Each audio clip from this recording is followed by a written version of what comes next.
पंढरपुर में एक वैष्णव भक्त थे, उनका नाम था त्रिलोचन दास।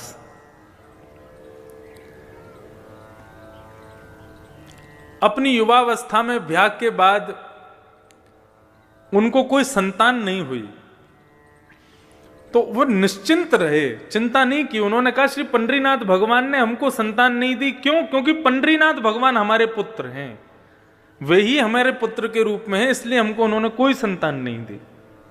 ऐसी भावना वो रखते थे। किसी वैष्णव संत की उन्होंने कथा सुनी, उस कथा में गौ ब्राह्मण संत सेवा, इसको सर्वाधिक श्रेष्ठ जान करके उन्होंने संत सेवा शुरू कर दी अपने घर में। तो रोज क्या करते थे, अपने घर के बाहर खड़े हो जाते। जो पंडरीनाथ भगवान, विट्ठल भगवान, पंढरपुर का नाम सुना है आप लोगों ने? पंढरपुर में भगवान कृष्ण का अद्भुत मंदिर है। वहां पर भगवान कृष्ण दोनों कमर पर ऐसे भुजा रख करके और ईंट के ऊपर खड़े हुए हैं। उनका नाम है विट्ठल, श्री विट्ठल भगवान, भगवान कृष्ण का ही स्वरूप है। एक पुंडलीक नाम का उनका भक्त था। वो अपने माता पिता की इतनी सेवा करता था कि उसकी सेवा से प्रसन्न होकर के भगवान उसको दर्शन देने गए। जब द्वारिकाधीश उसको दर्शन देने गए तो भगवान के अंग से निकलने वाले प्रकाश, भगवान के इत्र की सुगंधी, भगवान के आभूषणों की खनक से वो बड़ा चिंतित हो गया और कहने लगा, कौन है भाई इतना प्रकाश कर रहा है, इतनी सुगंधी आ रही है, इतनी गहनों की आवाज आ रही है, कौन है? तब लक्ष्मी जी ने कहा, पुंडलीक, भगवान आए हैं तुमको दर्शन देने। वो अपने माता पिता के चरण दबा रहा था। तो उसने कहा, मैंने तो बुलाया नहीं भगवान को, क्यों आए हैं? बोले, भैया तुम्हारी माता पिता की चरण में भक्ति इतनी दृढ़ है, उसको देख करके भगवान आए हैं।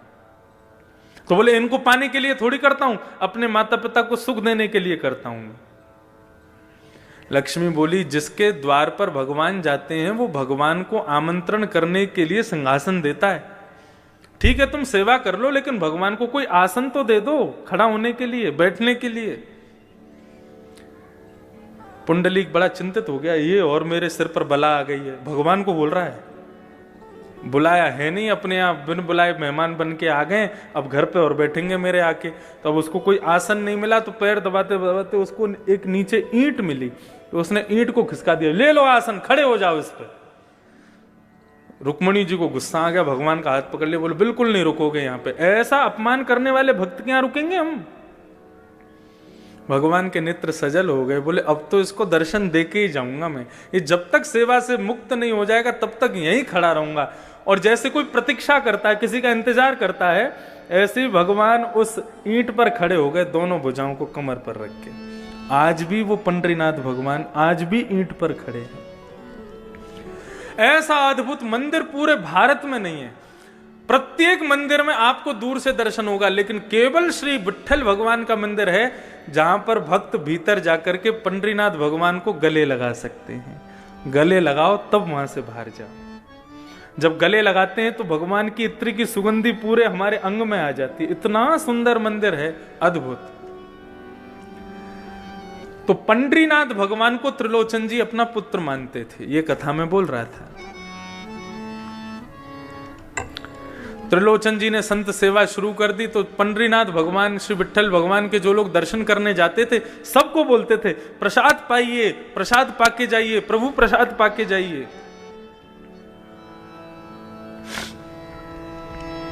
अच्छा, एक मैं नियम आपको बता के जाऊं। इस कथा के जो मुख्य आयोजक परिवार हैं, इस कथा के रूप में हम आपको कुछ दे पाए नहीं दे पाए, ज्ञान दे पाए नहीं दे पाए, हमें नहीं पता आप कितना ले पाओगे या हम क्या दे पाएंगे।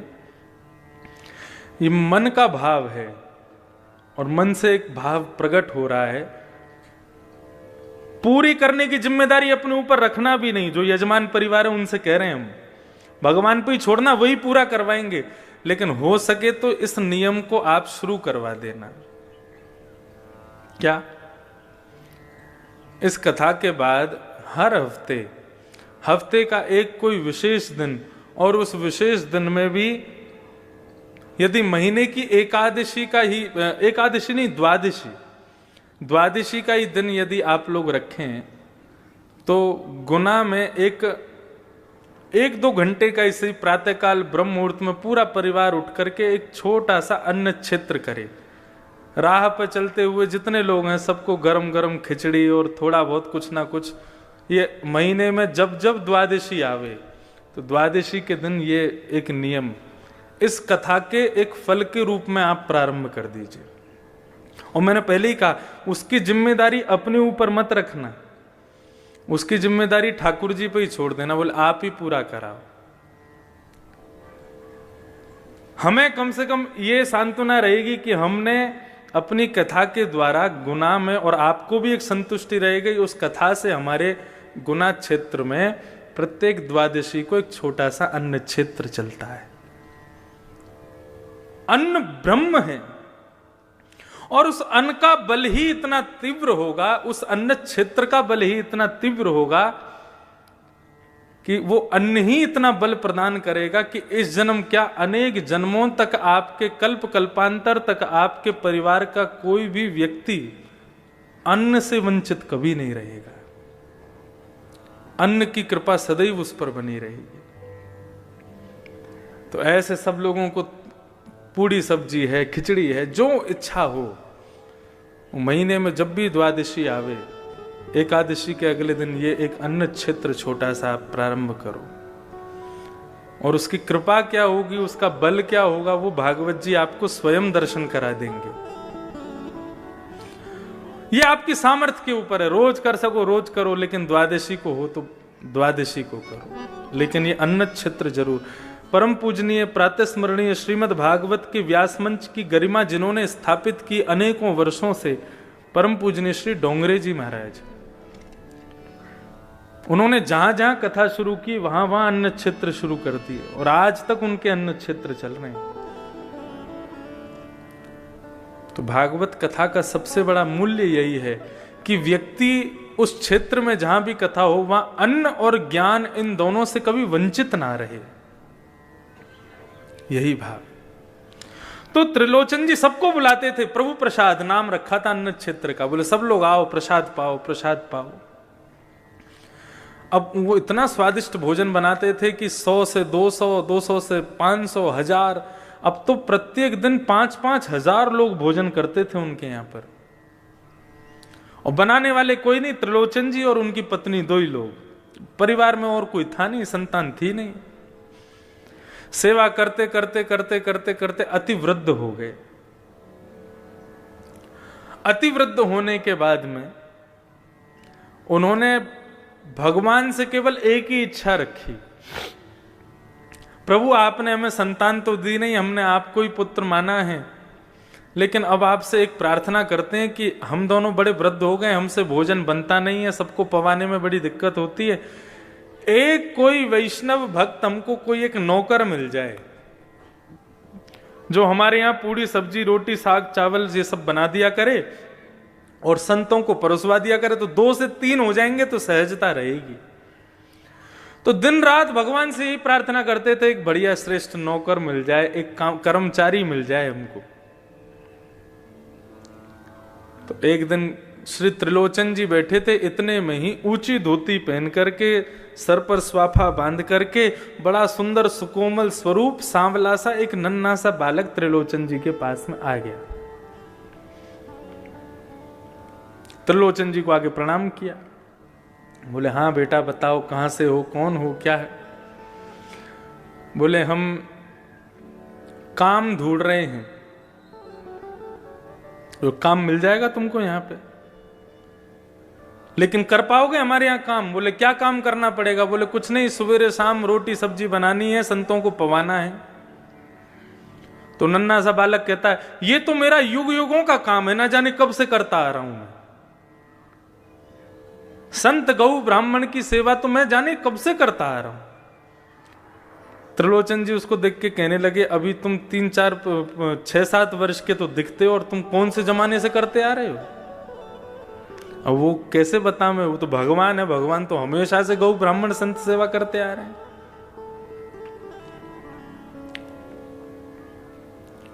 एक पंचतंत्र की कथा में यह भाव बताया जाता है। एक नदी के किनारे एक कुकर, ग्राम सिंह, जिसको साधारण भाषा में कुत्ता बोलते हैं, तो वो ग्राम सिंह गांव का शेर, वो ग्राम सिंह एक नदी के किनारे में रहता था। उसका पूरा परिवार उसके साथ रहता था। वैशाख के महीने में उसकी पत्नी ब्याई थी, बालक हुए थे बहुत सारे। तो एक दिन नदी में बाढ़ आ गई। जैसे ही बाढ़ आई तो बाढ़ आते ही इतना पानी आया कि उस ग्राम सिंह के बच्चे जोर जोर से चिल्लाने लगे, अरे बाप रे, इतना पानी तो हमने अपने पूरे जीवन में कभी नहीं देखा। तुम्हारा जीवन ही कितना सा, 1 महीना पहले तो तुम्हारा जन्म हुआ है, उसमें भी तुम क्या क्या देख लोगे। तो ठीक उसी प्रकार ये त्रिलोचन जी के पास में जो बालक आया वो कह रहा है, मेरा तो जन्म जन्मों का काम है, ना जाने कब से करता आ रहा हूं। त्रिलोचन जी हंसने लगे, बोले अच्छा नाम क्या है तुम्हारा? बोले मेरा नाम अंतर्यामी है। बोले वाह, बड़ा बढ़िया नाम है। तुम्हारे माता पिता कौन है? बोले मेरे कोई माता पिता नहीं है। बोले अच्छा, हमारे यहां काम करोगे? बोले कर तो लूंगा, लेकिन शर्तें हैं मेरी। त्रिलोचन जी बोले क्या शर्तें हैं? बोले सबका भोजन मैं बनाऊंगा, लेकिन मेरा भोजन आपको बनाना पड़ेगा। सबके लिए भोजन मैं बना दूंगा, लेकिन मैं अपने हाथ का बना हुआ भोजन नहीं पाता। ठाकुर जी पूरे विश्व को अन्न प्रदान करते हैं, पूरे विश्व को दाल चावल रोटी सब्जी सब देते हैं, लेकिन ठाकुर जी का भोग हमको ही बना के रखना पड़ता है। ठाकुर जी बोले सबको हम पवा देंगे, लेकिन हमारा भोग आपको बनाना पड़ेगा। त्रिलोचन जी बोले ठीक है, छोटा सा बालक है, छोटा सा इसका पेट है, 2 रोटी में पेट भर जाएगा। दूसरी बात, बोले एक और शर्त है। बोले क्या शर्त है? बोले कि हम 2-4 रोटी नहीं खाते। बोले कितनी खाते हो? बोले 2 सेर आटे की रोटी खाएंगे हम। अब त्रिलोचन जी की पत्नी कहने लगी, सेठानी जी, बोले कोई बात नहीं, पूरे दिन में तुम सबको हजारों लोगों को पवाओगे, 1-आध सेर आटे की रोटी हम तुमको खवा दिया करेंगे, कोई बात नहीं। बोले एक और शर्त है। बोले तीसरी शर्त क्या है? बोले तीसरी शर्त यह है कि हम जितना भी खावें आपको खवाना पड़ेगा। कभी अगर ये बोल दिया बहुत पेटू है, बहुत खाता है, तो मैं छोड़ के चला जाऊंगा, मुझको कभी टोकना नहीं।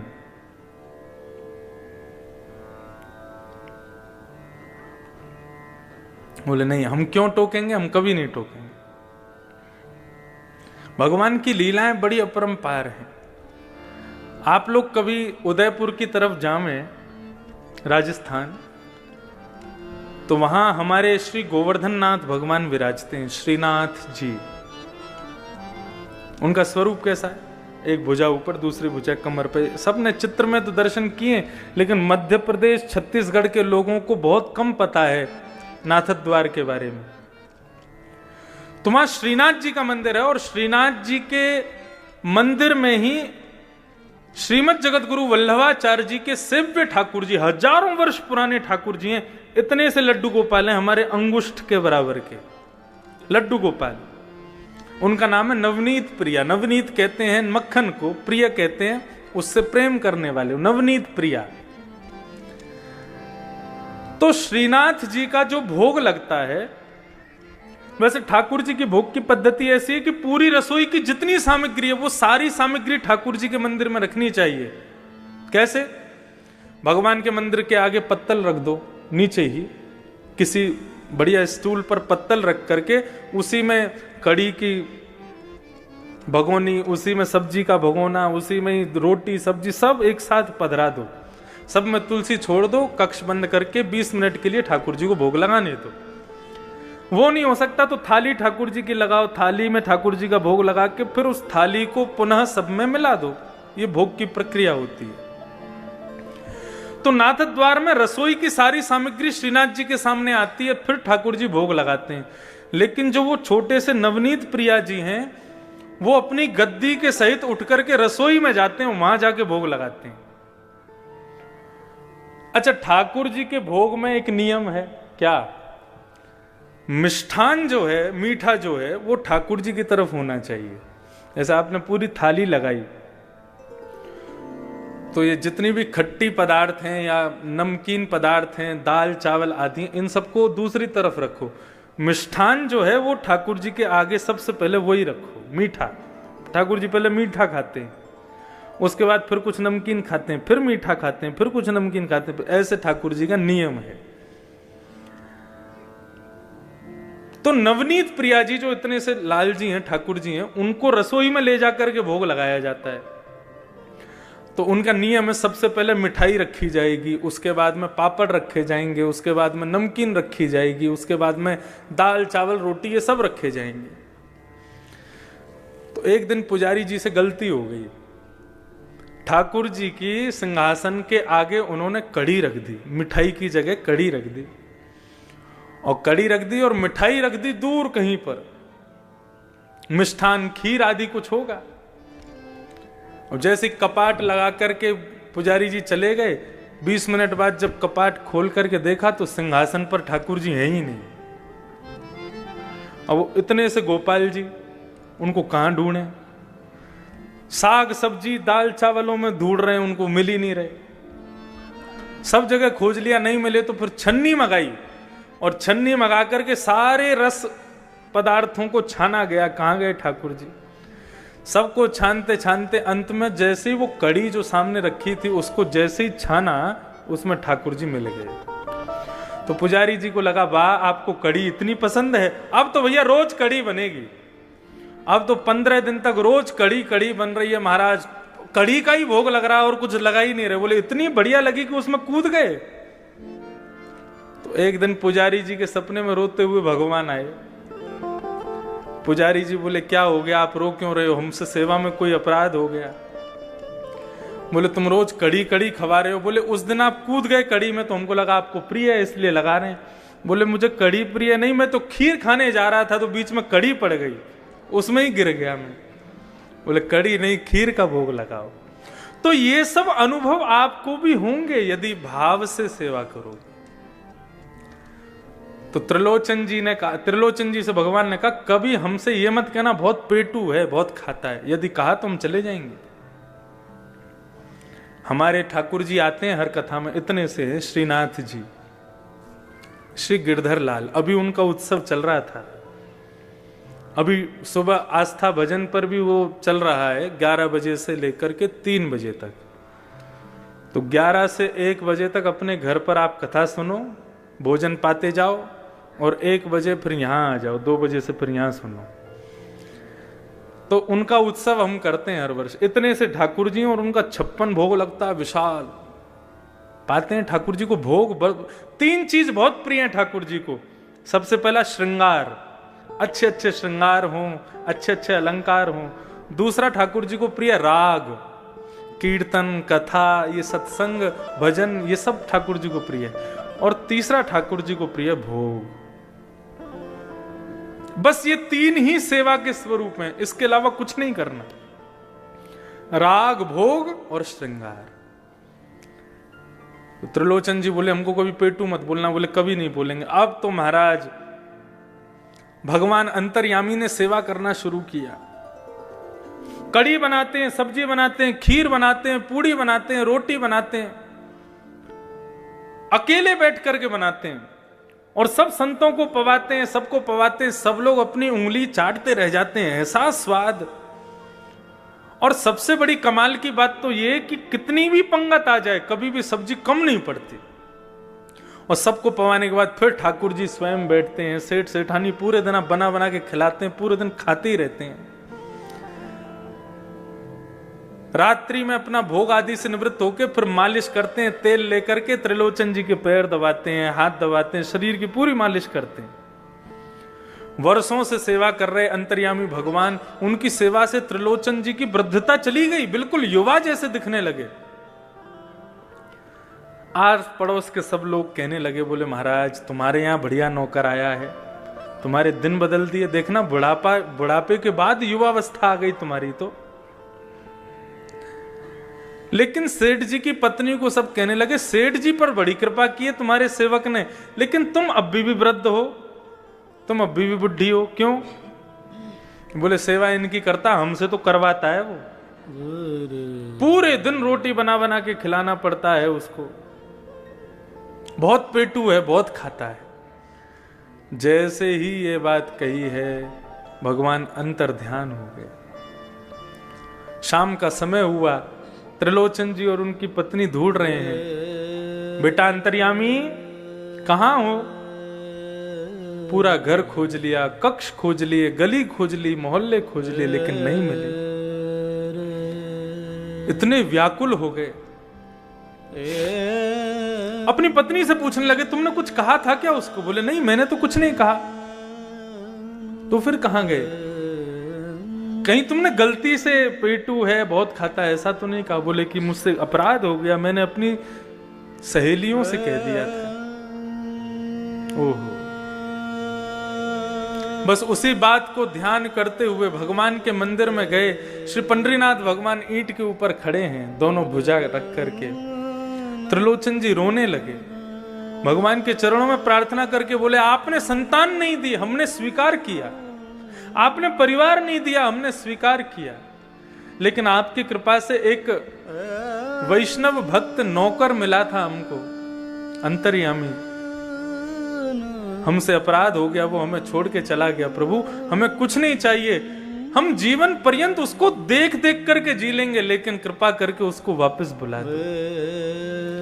ऐसा कहकर के त्रिलोचन जी जैसे ही रोने लगे, भगवान से देखा नहीं गया और सामने खड़े हुए पंडरीनाथ भगवान ही अंतर्यामी के रूप में प्रकट हो गए और सेठ जी को अपने हृदय से लगा लिया। बोले, गौ ब्राह्मण संत सेवा के लिए कोई सेवक आपके घर नहीं आता है। यदि संत सेवा में किसी की अति निष्ठा है तो उसको मेरा ही स्वरूप मानिएगा, वो मैं ही आया हूं। साधारण मानव की संत में कभी इतनी निष्ठा नहीं हो सकती, मेरा ही अंश उसके भीतर जाकर के संत के प्रति निष्ठा को प्रकट करता है, वो मैं ही था।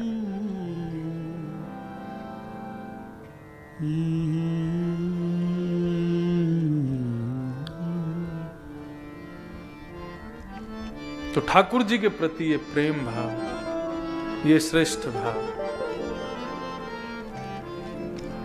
विश्वास के साथ प्रकट होगा। तो भक्ति के 3 सूत्र में बता रहा था, विश्वास, दूसरा संबंध और तीसरा समर्पण।